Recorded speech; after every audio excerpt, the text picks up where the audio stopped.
আসসালামু আলাইকুম। Technique easy education থেকে স্বাগতম জানাচ্ছি। আমি জুয়েল। আজকের পর্বে আমরা 14.2 এর 3টা সংক্ষিপ্ত প্রশ্ন দেখব, সংক্ষিপ্ত প্রশ্ন এবং তার সমাধান। প্রথম প্রশ্ন, এই প্রশ্নটা আমাদের রিটেন এমসিকিউ যে পার্টগুলোতে আছে সেই পার্টগুলোতেও আমরা অনেক সময় অনেক প্রয়োজনেই ব্যবহার করে থাকি। প্রয়োজনটা কেমন, যে একটা নির্দিষ্ট সরলরেখা দেওয়া থাকবে, সেটাকে 2:3 অনুপাতে বিভক্ত থাকবে। এই যে 2:3 অনুপাতে বিভক্ত থাকবে, আমি ধরে নিচ্ছি যে আমাদের যে বাহুটা আছে সেটা হলো 5 সেন্টিমিটার একটা বাহু। তাহলে যদি আমরা এই 5 সেন্টিমিটার বাহুকে ধরে নেই, তো সেই 5 সেন্টিমিটার বাহু হলো এতটুক। তাহলে এখন যদি এটাকে 2:3 অনুপাতে বিভক্ত করতে হয়, মানে এখানে 2 আর 3 এর যোগফল কত? 5। তাহলে প্রথমটাকে আমি 2 ভাগ দিলাম, পরেরটাকে আমি 3 ভাগ দিলাম। এইটা একটা। অথবা আমাদের এখানে যেটা আছে, তাহলে আমরা সেটা একদম ম্যাথমেটিকে, বীজগণিতে কিভাবে করতাম, যে অনুপাতটা দেওয়া আছে 2:3, তার মানে 2 আর 3 এর যোগফল হলো, এটা হলো 2 + 3 = হলো 5। তাহলে প্রথম পার্টটা কত হবে? প্রথম পার্টটা কত হবে? এবার ধরে নিচ্ছি আমাদের যে এই বাহুটা, এই টোটাল বাহু, এই বাহুটা হলো 10 একক। বাহুটা যদি 10 একক হয়, তাহলে আমাদের প্রথম পার্ট কত হবে? আমরা বলতে পারি 10 এর 2/5 গুণ, তার মানে এটা হবে 4 একক। ধরলাম সেটা 4 সেন্টিমিটার। এটাও সম্পূর্ণ ঠিক কথা, কিন্তু এটা আমাদের বীজগাণিতিকভাবে বের করা যাবে না, আমরা জ্যামিতিক পদ্ধতিতে বের করব। আর অবশ্যই জ্যামিতিক পদ্ধতিতে আরও বের করা প্রয়োজন। কেন? এই জায়গায় যে আমি বললাম অনুপাতটা হলো আমাদের 5, 2 আর 3 এর যোগফল 5। আর আমরা প্রথমে ধরেছিলাম যে বাহুটার দৈর্ঘ্য 5, তারপরে ধরেছিলাম বাহুটার দৈর্ঘ্য 10। 5 আর 10 দুইটাই কিন্তু 5 এর গুণিতক। তো এই গুণিতক আকারে থাকবে এরকম কোনো তো নিশ্চয়তা নেই। সেজন্য এগুলো আমরা জ্যামিতিক পদ্ধতিতে আমরা সমাধান করব।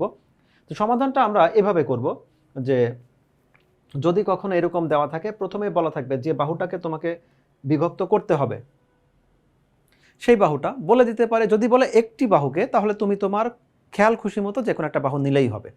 আর বেশিরভাগ সময় তোমাকে যেটা বলে দিবে, 10 সেন্টিমিটার 12 সেন্টিমিটার একটা বাহু আছে, তাকে আমাকে 2:3 অনুপাতে বা 3:2 অনুপাতে এরকম বিভক্ত করতে হবে। তো সেক্ষেত্রে আমরা প্রথমে এ বি যে বাহুটা আছে, আমার দুইটা অ্যাঙ্গেল একসাথে আঁকানো আছে, মানে দুইটা রেখা একসাথে আঁকানো আছে। প্রথমে তুমি এ বি বাহুটা নিবে। বাহুটা কিভাবে নিবে? তোমাকে যদি বলে দেয় যে 12 সেন্টিমিটার একটা বাহুকে 2:3 অনুপাতে বিভক্ত করতে হবে, তাহলে প্রথমে তুমি স্কেল দিয়ে প্রথমে এই 12 সেন্টিমিটার এটা নিয়ে নিলে। পরে ওই রেখার ওপরে আন্দাজে একটা তুমি কোণ এঁকে নাও, যে কোনো একটা কোণ আঁকলেই হবে। এই কোণটা কত ডিগ্রি হবে ওটার কোনো নির্ধারিত মান নাই, তবে অঙ্কনের সুবিধার্থে এবং দেখার সৌন্দর্যের জন্য এই কোণটা তুমি সবসময় 30 ডিগ্রির আশেপাশে নিবে।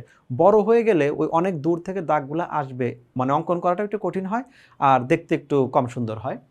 তো সেজন্য আমরা এখানে মোটামুটি 30 ডিগ্রি মতো করে একটা কোণ নিলাম। এটাও আমাদের একেবারে আন্দাজে। তাহলে এটা আমরা কি করলাম, যে মানটা বলে দিল, ধরলাম সেটা 12 সেন্টিমিটার, তাহলে 12 সেন্টিমিটার নিয়ে নিলাম।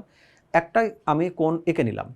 কোণ আঁকানোর পরে এবার আমি কাঁটা কম্পাস দিয়ে যে কোনো একটা এককে, একটা, যেহেতু আমাদের অনুপাতটা কত হতে হবে, অনুপাতটা হতে হবে হলো 2:3, এই অনুপাতটা হতে হবে।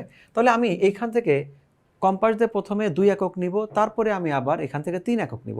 এককটা কিসের উপর নির্ভর করবে? তুমি মিলিমিটারে নিতে পারো, সেন্টিমিটারে নিতে পারো, ইঞ্চিতে নিতে পারো, যে কোনো একটাই নিতে পারো। তবে খেয়াল রাখবে যে এই বাহুটা যেহেতু খুব বেশি বড় না, অনেক বড় বড় যদি নেই, আমি ধরলাম যে 10 ইঞ্চি, 20 ইঞ্চি আর হলো 30 ইঞ্চি, সেটা তো আমাদের খাতার বাইরে চলে যাবে। একটা মোটামুটি স্বাভাবিক স্ট্যান্ডার্ডে, তা আমার মতে যদি অনুপাতটা 2-3 এরকম থাকে, তাহলে তুমি ইঞ্চিতেই নিতে পারো। 2 ইঞ্চি 3 ইঞ্চি, এটা খুব বেশি বড় হয় না, অথবা সেন্টিমিটারেও নিতে পারো। তা আমি ধরে নিচ্ছি আমি সেন্টিমিটারে নিচ্ছি। তাহলে আমি প্রথমে হলো এইখান থেকে জাস্ট কম্পাস দিয়ে আমি 2 সেন্টিমিটার আমি সিলেক্ট করে নিলাম। এই দাগটা থেকে ধরলাম এটা 2 সেন্টিমিটার। তারপরেরটাকে আমি 3 সেন্টিমিটার নিলাম। তাহলে এই যে নেওয়াটা, এটা কিন্তু আমাদের জাস্ট একটা নর্মাল যে মানগুলো আছে সেই মানগুলো আমি নিলাম। আমি স্কেল দিয়ে 2 ইঞ্চি বা 2 সেন্টিমিটার বা 2 মিলিমিটার যে কোনোটা নিলেই হবে। এই অবস্থায় মনে করো আমি সেন্টিমিটার নিচ্ছি। প্রথমটা 2 সেন্টিমিটার নিচ্ছি, পরেরটা মানে এই যে অংশটা, এই অংশটা, এটা হলো আমি 2 সেন্টিমিটার নিলাম। আর এই যে অংশটা, এটা আমি 3 সেন্টিমিটার নিলাম। ধরলাম এইটাকে আমি নাম দিলাম হলো ডি, আর এইটাকে নাম দিলাম হলো ই। বর্ণনার সুবিধার্থে আমি দিয়ে দিলাম, তুমিও দিবে। এখন তোমাকে কি করতে হবে, এই যে দুইটা বিন্দু, একটা হলো বি বিন্দু আর একটা হলো ই বিন্দু, এই দুইটা বিন্দুকে প্রথমে তুমি অ্যাড করে দাও স্কেল দিয়ে। নর্মালি আমরা যেভাবে স্কেলে অ্যাড করি, সে অ্যাডটা করে দাও। অ্যাড করার পরে তাহলে এইখানে আমার একটা অ্যাঙ্গেল ক্রিয়েট হলো। এইখানে যে অ্যাঙ্গেলটা ক্রিয়েট হলো, সেই সেম অ্যাঙ্গেলটা আমি এইখানে কপি করব। আমি এইখানে আলাদা করে দেখাই যে কোণের সমান কোণ কীভাবে আঁকতে হয়। ধরো এইখানে একটা অ্যাঙ্গেল আছে, এই অ্যাঙ্গেলের সমান করে কোনো একটা বিন্দুতে, এই রেখার এই বিন্দুটাতে মনে করো এই অ্যাঙ্গেলটা আমি কপি করব। তাহলে সেক্ষেত্রে কি করি, আমি প্রথমেই হলো একটা আন্দাজে একটা এরকম বৃত্তচাপ নিয়ে নেই, বাট সেম বৃত্তচাপটা আমি এখানে কপি করলাম। তাহলে এইখানে যে বৃত্তচাপটা নিব, একই বৃত্তচাপ এখানে নিব। তারপরে এই যে ডিস্টেন্সটা আছে, এই যে এইখানে এই দুইটা বিন্দুর যে ডিস্টেন্সটা, সেই ডিস্টেন্সটা আমি কেটে নিলাম। তাহলে এটা যোগ করলে যেটা হবে সেটাই হলো আমাদের কোণের সমান কোণ। তো সেই কাজটাই করবে এখানে।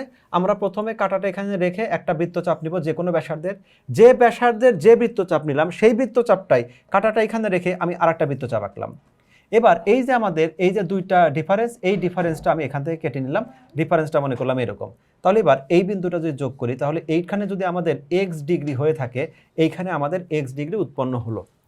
তো তুমি যখন এটা কখনো যদি বর্ণনা দাও তো তুমি বলবে ডি বিন্দুতে ই কোণের সমান করে এ ডি, এইখানে মনে করো কোন একটা নাম ধরলাম, সেটা হলো এফ। তাহলে এফ অঙ্কন করলাম। তাহলে ডি বিন্দুতে ই এর সমান করে বলতে পারো, অথবা এ ই বি এর সমান করে এ ডি এফ অঙ্কন করি, এটা বলতে পারো। আর একটা কথা তুমি বলতে পারো, সেটা হলো ডি বিন্দু দিয়ে ই বি এর সমান্তরাল ডি এফ অঙ্কন করি, এই কথাটা বলতে পারো। কোণের সমান কোণ আঁকা, একই সরল রেখায় কোণের সমান কোণ আঁকা আর দুইটা সরল রেখাকে সমান্তরাল রেখা আঁকা, দুইটার মিনিং একই হয়। কারণ একটা সরল রেখার উপরে যদি দুইটা রেখা সমান্তরাল হয়, কোণ দুইটা এমনিতেই সমান হয়ে যায়। আবার একটা সরল রেখার উপরে যদি আমি দুইটা সমান কোণ অঙ্কন করি, এমনিতেই দুইটা রেখা সমান্তরাল হয়। তার মানে তুমি সমান্তরাল করলে কোণ একা একাই সমান হয়ে যাবে, কোণ সমান করলে তুমি একা একাই এখানে সমান্তরাল হয়ে যাবে। তো সেই কাজটা আমরা করে দিলাম। তাহলে এবার দেখব আমাদের যদিও অঙ্কনটা একটু কম বেশি হয়েছে, তাহলে দেখবো যে আমাদের এই যে অংশটা আসছে এটা যদি 2 একক হয়, তাহলে আমাদের এই যে অংশটা এটা আমাদের 3 একক হবে। এইভাবে আমরা একটা রেখাকে 2:3 অনুপাতে বা 1:5 অনুপাতে যে কোনো অনুপাতে ভাগ করতে পারি। ইনফ্যাক্ট যদি এখানে আমাদের 2:3 না হয়ে 2:3 এটা মনে করো 5 এরকম হতো, এরকম কোনো মানও যদি হতো, মানে 3 ভাগে ভাগ করব, সেক্ষেত্রেও নিয়মটা একই রকম ছিল। প্রথমে 2 একক নিব, তারপরে 3 একক নিব, তারপরে 5 একক নিব, ফাইনাল পয়েন্টের সাথে এই পয়েন্টটা যোগ করে দিব। তারপরে প্রত্যেকটাতেই একই কোণগুলো কপি করব, অথবা 3টা সমান্তরাল রেখা আঁকবো। তাহলে দেখবো আমাদের 3 ভাগে ভাগ হয়ে গিয়েছে। তো এখানে যে কাজটা আমরা করে দেখাইছি সেই একই কাজটা আমরা এখানে করেছি। প্রশ্নে যেহেতু তোমাকে এটা বলা হয় নাই যে অঙ্কন বিবরণ দিতে হবে, এটা শুধুমাত্র ছোট্ট একটা সংক্ষিপ্ত প্রশ্ন, তো সেই জন্য আমরা এখানে বর্ণনাটা লিখি নাই। তবে তুমি চাইলে লিখতে পারো। আর সেক্ষেত্রে তুমি কি করবে, এই বলে দিবে ভাষাটা এরকম যে কোনো একটা রেখা রশ্মি এজি নেই, তোমাকে যে নির্দিষ্ট বাহুটার কথা বলবে, যদি সেটা এ বি বাহু হয় তাহলে এজি হতে নির্দিষ্ট রেখাংশ এ বি কেটে নেই, এ বিন্দুতে যে কোনো একটা কোণ আঁকি, কোণ একে ধরলাম সেই কোণটার নাম কি বি এ এফ অঙ্কন করি। এবার এই যে আমাদের ফুল এ এফ রেখা আছে, এফ রেখা হতে আমি এ ই এটা লিখে দিবে, এ ই সমান 2 একক এবং ইসি সমান আমাদের 3 একক, এরকম একটা কিছু নিয়ে নিবে। দুইটা নিয়ে নিলে যে একটা সমান 2 একক একটা সমান 3 একক, এটা নিয়ে নিবে।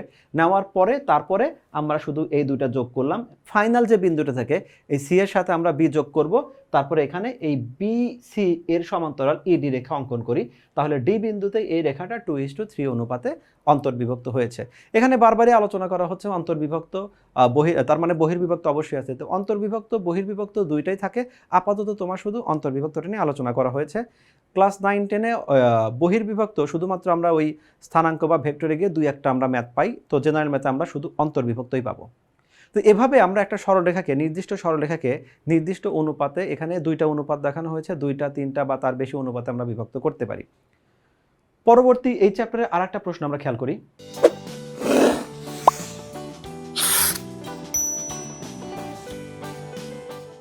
4 নম্বর প্রশ্নতে বলা হয়েছে যে যদি দুইটি ত্রিভুজের প্রত্যেকটি তৃতীয় কোনো ত্রিভুজের সদৃশ হয় তাহলে তারা পরস্পর সদৃশ।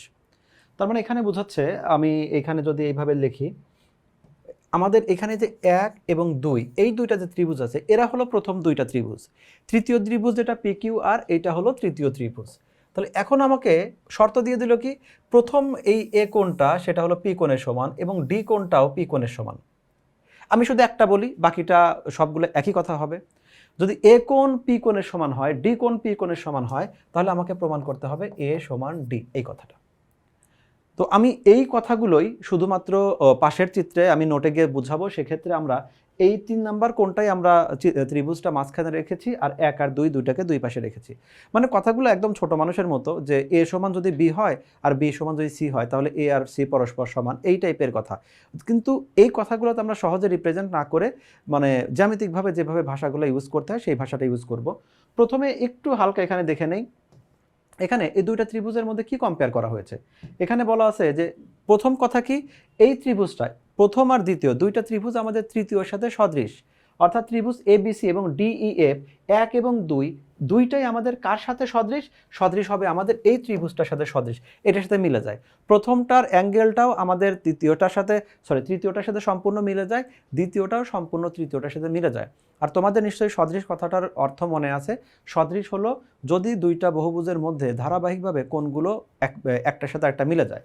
মানে এর সাথে পি কোণ, আমরা ধরো ক্লকওয়াইজ ঘুরছি, তাহলে এর সাথে পি কোণ, সি এর সাথে আর কোণ এবং বি এর সাথে সি কোণ, এই তিনটা কোণ পরস্পর সাথে মিলে যায়, কিন্তু এদের বাহুগুলো মিলেছে কি না মিলেছে সেটা আমরা নিশ্চিত করে বলতে পারি না। এই টাইপের ত্রিভুজগুলোকে বলি আমরা সদৃশ। আর সদৃশের যদি আমাদের একজোড়া বাহু পরস্পরের সাথে সমান হয়ে যায় তখন সেটাকে আমরা বলি হলো সমবাহু ত্রিভুজ। তাহলে এখন এই জায়গায় ওই কথাগুলো আমাকে আলোচনা করতে হচ্ছে যে কোনগুলো সমান, এটা আমাকে রিপ্রেজেন্ট করলো। আমাকে শুধু দেখাতে হবে যে প্রথমটা যদি তৃতীয়টার সাথে সমান হয়, দ্বিতীয়টা যদি তৃতীয়টার সাথে সমান হয়, তাহলে প্রথম আর দ্বিতীয় এরা নিজেদের মধ্যে সমান। তো সেই জন্য প্রথমে এখানে যেটা করেছে, প্রথমে দেখো এই ধাপটা শুধু খেয়াল করো যে ত্রিভুজ এবিসিকে পিকিউ এর সাথে কম্পেয়ার করা হয়েছে। আবার ত্রিভুজ যেটা আছে পরের যে ত্রিভুজটা আছে, ত্রিভুজ এখানে আরেকটা যে ডিইএফকেও পিকিউ এর সাথে তুলনা করা হয়েছে। দুইটা ক্ষেত্রে আমাদের কম্পেয়ার করা হলো তৃতীয় একটা ত্রিভুজের সাথে। তো এইটাকে যদি আমরা মানে এইখানে চিত্রটার কথা খেয়াল রাখি, এখানে তোমরা অবশ্যই খেয়াল রাখবে আমাদের এইটা হলো 1 নাম্বার ত্রিভুজ, এইটা হলো 2 নাম্বার ত্রিভুজ, আর এইটা হলো 3 নাম্বার ত্রিভুজ। আমাদের বইয়ে যেটা আছে সেটা কিন্তু ওইটা শেষে দেওয়া আছে এবং তোমাকে শেষেই দিতে হবে। আমি এখানে যেটা লিখেছি ওইভাবে তুমি লিখবে না, কারণ প্রশ্নই হলো 1 আর 2 3 এর সাথে মিলে গিয়েছে, তো সেই জন্য 1 আর 2কে পাশাপাশি রাখতে হবে। তো এই জায়গায় যদি আমি একটা একটা করে বোঝাই, ওখানে যেটা 3টা বলা হয়েছে, তো প্রথমটা কি বলা থাকলো, যদি আমি এরকম বলি এ ইকুয়াল পি, সরি এটা লিখি নাই, angle of A equal angle of P, এইটা হলো প্রথম ত্রিভুজের বেলায়। আমরা কি বলেছি যে প্রথম আমাদের ত্রিভুজের তিনটা আমাদের পরস্পর সমান, তিনটা কোণ তৃতীয়টার সাথে সমান, অর্থাৎ এর সাথে পি কোণ মিলেছে। আবার দ্বিতীয় ত্রিভুজের বেলায় একই কথা, সেটা হলো পি কোণের সাথে ডি কোণ মিলেছে। এটা হলো প্রশ্নে বলে দেওয়া যে সিরিয়াল অনুযায়ী সমান, এর সাথে পি মিলে যায় আবার ডির সাথে পি মিলে যায়, মাঝখান থেকে যদি আমি পিটাকে বাদ দিই তাহলে বলতে পারি না angle of A equal angle of D.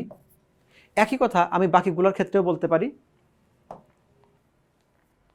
তাহলে এই হলো আমাদের সম্পূর্ণ তথ্যটা, যেখানে আমরা বলতে পারি এর সাথে পি মিলেছে, ডি এর সাথেও পি মিলেছে। তাহলে এই দুইটা, এই লাইন থেকে আমরা সিদ্ধান্ত নিতে পারি যে অ্যাঙ্গেল অফ এ এটার সাথে অ্যাঙ্গেল অফ ডি মিলে গেল। এখানে বলা আছে বি এর সাথে কিউ মিলে যায়, কিউ এর সাথে আমাদের ই মিলে যায়। তাহলে এখানে আমরা বলতে পারি যার নাম হলো অ্যাঙ্গেল অফ এটা হলো বি, সেইটা হলো অ্যাঙ্গেল অফ এটা হলো ই। একইভাবে সি এর সাথে আর মিলে যায়, আবার এফ এর সাথেও আর মিলে যায়। তাহলে এই দুইটা কথাকে যদি একসাথে করি, angle of C equal angle of এটা হলো এফ, এই কথাটা আমাদের সত্য হয়ে যায়। আমাকে এই সত্যটাই প্রমাণ করতে বলেছিল যে কার সাথে কোন অ্যাঙ্গেলটা আমাদের সমান হবে। 1 আর সাথে 3, 2 এর সাথেও 3 যদি হয় তাহলে 1 আর 2 পরস্পর আমাদের মিলে যাবে, সদৃশ হবে। তো যেহেতু এখানে ত্রিভুজের 3টে অ্যাঙ্গেল সিরিয়াল অনুসারে বা একইভাবে আমাদের অপর একটা ত্রিভুজের সাথে মিলে যাচ্ছে, তাহলে আমরা বলতে পারি প্রথম আর হলো দ্বিতীয় ত্রিভুজ এই দুইটা হলো সদৃশ। তো এই কথাগুলোই আমরা এখানে বলেছি ধারাবাহিকভাবে, যে প্রথমে বলেছি কি ত্রিভুজ এই 1 আর 3 এর মধ্যে কম্পেয়ার করে এরা তিনজন পরস্পর সমান, আবার ত্রিভুজ 1 আর হলো 2 আর 3 কম্পেয়ার করে এরা পরস্পর সমান। তো 1 এর সাথে যদি সিরিয়ালভাবে 3 মিলে যায়, আবার 2 এর সাথে যদি সিরিয়ালিভাবে 3 মিলে যায়, তার মানে 1 এর সাথে আমাদের 2 মিলে গেছে, 1 এর কোণ 1 এর কোণ 1 এর কোণ, এভাবে আমরা প্রমাণ করতে পারি। আরেকটা প্রশ্ন এখানে বলেছে প্রমাণ করো যে দুইটি সমকোণী ত্রিভুজের একটি সূক্ষ্মকোণ অপরটির একটি সূক্ষ্মকোণের সমান হলে ত্রিভুজ দুইটি সদৃশ হবে। সে সদৃশ হওয়ার কথাগুলো আমরা কি বলেছিলাম? সদৃশ মানে হলো যদি কোনো বহুভুজের মধ্যে এরকমটা হয় যে প্রথমটার একটা কোণের সাথে দ্বিতীয়টার আরেকটা কোণ মিলে গেল এবং সিরিয়ালে ক্রমান্বয়ে একই ক্রমে হয় ক্লকওয়াইজ বা অ্যান্টি ক্লকওয়াইজ সবগুলো যদি কোণ আমাদের মিলে যায়, তাহলে এটাকেই বলি হলো আমরা সদৃশ কোণী ত্রিভুজ বা সদৃশ কোণী বহুভুজ। এখানে ত্রিভুজ নিয়ে আলোচনা করা হয়েছে। তো এখন যদি এরকমটা হয় ত্রিভুজের দুইটা কোণ মিলে যায়, তাহলে আমরা তৃতীয় কোণটা নিয়ে আর আলোচনা করি না। এই জন্য করি না কারণ ধরো যে এইটা হলো 90 ডিগ্রি আর এটা হলো এটাও তো 90 ডিগ্রি, এটা 60 ডিগ্রি, এটাও 60 ডিগ্রি। ত্রিভুজের এই দুইটা কোণ পরস্পর সমান, এটা আমরা প্রমাণ করলাম। তৃতীয় কোণটা যে সমান সেটা এখনো প্রমাণ করি নাই। সেটা এই জন্য প্রমাণ করতে হবে না যে যদি এইটা 90 আর এটা 60 হয়, তাহলে ত্রিভুজের সূত্র অনুসারে এটাকে 180 হওয়ার জন্য এটা এমনিতেই 30 হতে হবে, এটাও এমনিতেই 30 হতে হবে। অর্থাৎ দুইটা কোণ প্রমাণ করলে তৃতীয় কোণটা নিয়ে আমরা আর আলোচনা করি না। আমাদের এই প্রশ্নে আলোচনা করতে হবে একটা দুইটা সমকোণী ত্রিভুজ যেটার দুইটা সূক্ষ্মকোণ পরস্পর সমান। তাহলে এখন আমরা এখানে কি করব, আমরা ত্রিভুজ দুটাকে রিপ্রেজেন্ট করব যে একটা সমকোণী ত্রিভুজ এবিসি আর একটা সমকোণী ত্রিভুজ ডিইএফ। এই দুইটা সমকোণী ত্রিভুজের মধ্যে আমরা এখানে নোট করে দিলাম যে বি কোণ আর ই কোণ এই দুইটা হলো আমাদের সমকোণ এবং এই দুইটা সমান। পাশাপাশি কি করতে হবে যে দুইটা আমাদের সূক্ষ্মকোণ পরস্পর সমান আছে। তো এখানে আমরা দুইটা সূক্ষ্মকোণকে পরস্পর সমান মনে করি, যে এই ভূমির সাথে যে আমাদের দুইটা সূক্ষ্মকোণ আছে এই দুইটা সূক্ষ্মকোণকে পরস্পর সমান মনে করে দিলাম। এখন প্রমাণ করতে হবে এটা হলো সদৃশ। এইটা আমরা এখানে প্রমাণ করি, বাস্তবে এই কথাটা আমরা সব সময় সরাসরি ইউজ করি যে যদি দুইটা কোণ সমান হয় তাহলে সরাসরি সদৃশ। এটা নিয়ে আমরা ব্যাখ্যা দেই না, কিন্তু এবার আমরা একটু ব্যাখ্যা দিব। তাহলে প্রশ্নটাকে যদি আমরা এখন এইভাবে দেখি যে এই দুইটা সমকোণী ত্রিভুজ দেওয়া আছে, যেখানে বলা আছে বি এর সাথে ই মিলে যায়, সি এর সাথে এফ মিলে যায়, এই দুইটা আমাদের সত্য। এই দুইটা যদি সত্য হয় তাহলে এখন এই দুইটা সত্যকে যদি আমরা এখন একটা সমীকরণের মাধ্যমে প্রকাশ করি তাহলে আমরা কিভাবে লিখতে পারি? এখানে আমরা তো এটা নিশ্চিত যে ত্রিভুজের তিন কোণের যোগফলের সমষ্টি 180 ডিগ্রি হবে। তাহলে প্রথম ত্রিভুজ যেটা, এটা হলো angle of A plus angle of এটা হলো B plus angle of C, এইটা সমান আমি বলতে পারি অ্যাঙ্গেল অফ এখানে বলতে পারি হলো D plus angle of E plus angle of এটা হলো এফ, এটা বলতে পারি। এই দুইটা আমাদের তিনটা আমাদের যোগফল, এই যোগফল সমান হবে, কারণ এই তিনটার যোগফল 180 ডিগ্রি হবে। আবার নিচের তিনটা যোগফল যেহেতু ত্রিভুজ তাহলে 180 ডিগ্রি হবে। এই ম্যাথে কিন্তু আমরা বলেছি যে আমাদের বি কোণ আর হলো ই কোণ পরস্পর সমান। তাহলে আমাদের যেটা অ্যাঙ্গেল অফ এ এটাকে রেখে দিলাম, অ্যাঙ্গেল অফ এটাকে ঠিকই রাখলাম, সরি এখানে প্লাস হবে। বি যেটা আছে আমরা দ্বিতীয়টার মতো করে কনভার্ট করতে পারি, যেহেতু বি আর ই পরস্পর সমান তাহলে এই বিটাকে আমি লিখতে পারি অ্যাঙ্গেল অফ ই। আর সি যেটা আছে এই সি কোণ আর এফ কোণ পরস্পর সমান, এই সিটাকে আমি কনভার্ট করলাম এফ এ। তাহলে এখানে কি থাকলো angle of D plus angle of E plus angle of এটা হলো এফ। তাহলে উভয় সমীকরণ থেকে আমি যদি, আমরা জানি সমানের উভয় পাশে যদি যোগ আকারে একই জিনিস থাকে তাহলে সেটাকে আমরা ইলিমিনেট করতে পারি।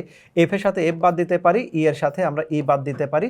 ফাইনালি থাকলো angle of A equal angle of D. তাহলে আমাদের এই দুইটা যে সত্য এটা আমাকে প্রশ্নে বলে দিয়েছে, আর আমরা জ্যামিতিকভাবে প্রমাণ করলাম যে এই যে দুই দাগ দেওয়া যে অ্যাঙ্গেলটা, এই অ্যাঙ্গেলটা এবং এই অ্যাঙ্গেলটা এটা আমাদের সমান। তাহলে কি দাঁড়ালো, একটা ত্রিভুজের মধ্যে ক্রমানুসারে আমাদের এর সাথে ডি মিলেছে, এফ এর সাথে সি মিলেছে এবং বি এর সাথে ই মিলেছে। তার মানে এইটা হলো আমাদের একটা সদৃশকোণী ত্রিভুজ, যেহেতু এখানে কোনো বাহু প্রমাণ করতে পারি নাই। এই একই কথাটা আমাদের এখানেও রিপ্রেজেন্ট করা আছে, যেখানে প্রথমে যে দুইটা কোণ পরস্পর সমান সেটা বলে দিল। আর এই কথা যেটা আমি তোমাকে একটু লিখে বুঝাইছি, তুমি লিখে দিলেও ভালো অথবা সরাসরি যাও যদি সেটাও ভালো। তবে যেহেতু নতুন কারিকুলামে নতুন করে সংক্ষিপ্ত প্রশ্ন আসছে, ভালো হয় তুমি একটু লিখে দিলে। তোমরা এটা আমরা সরাসরি যদি লিখো অবশিষ্ট কোণটা ইকুয়াল, কারণ নোটটা কি ত্রিভুজের তিন কোণের যোগফল 180 ডিগ্রি, এই লজিকটা ইউজ করে তুমি সরাসরি লিখে দিতে পারো। আবার তুমি যদি চাও বিস্তারিত লিখতে পারবে। তাহলে দুইটা ত্রিভুজ আমাদের সদৃশকোণী সেটা প্রমাণ হয়ে গেল, যেটা আমাকে প্রমাণ করতে বলেছিল। তো আশা করি তোমরা ক্লাসটা বুঝতে পেরেছো। পরবর্তী এপিসোডে আমরা নতুন আরও কিছু সংক্ষিপ্ত পর্ব নিয়ে হাজির হব। ততক্ষণ পর্যন্ত আল্লাহ হাফেজ।